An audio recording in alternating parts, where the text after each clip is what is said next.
Okay, I'll start with the first question and then we'll go to the room. Sophia, Kai is a very tough opponent. What did she do well today and what could have been different from your perspective? Yeah, I mean, she obviously played well. I obviously felt like I couldn't find my rhythm. I was obviously way too nervous. But yeah, I mean, she played really well. She, came up with some good shots. And, she obviously had a good plan against me. And I just couldn't execute my shots. Okay, we'll go to questions in the room. Over here.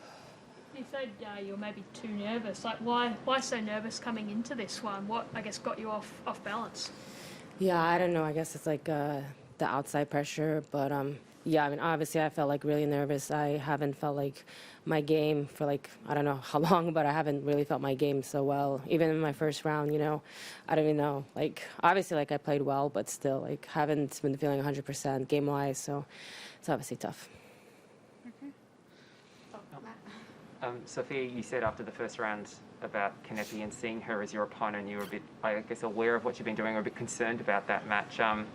Did you not think you could hang with her? What was it about this particular matchup that made you a bit tense or wary of it?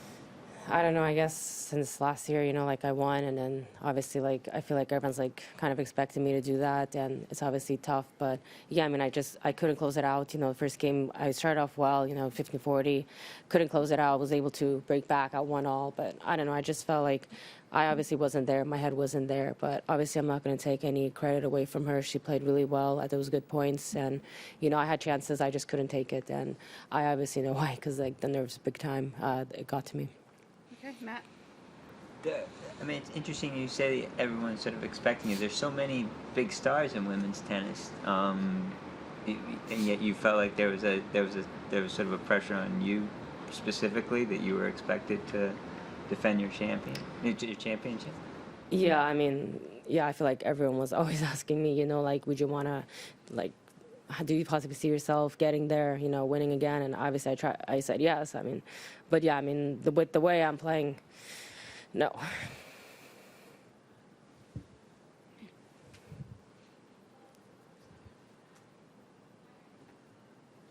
Doesn't matter. What's your plan moving forward from here? Do you think you'll stay in Australia and play some more and try and find your game, or take a little break? I have no idea. I haven't really thought about that, but I obviously know there's like a 250. It starts on Saturday. There's like another 500 after Australian Open. So I really don't know right now what I'm doing. So have to figure that out. Any more in the room? Okay. Online. Oh, Craig. Sorry, Craig. You've been talking about the nerves for the last, I think, 10 days. In one sense, do you think that you talked yourself out of it? The situation of defending, that you put yourself on the back foot because you had been saying how nervous you were and how anxious you were, and it's the first time defending a major, which is so different to defending anything else.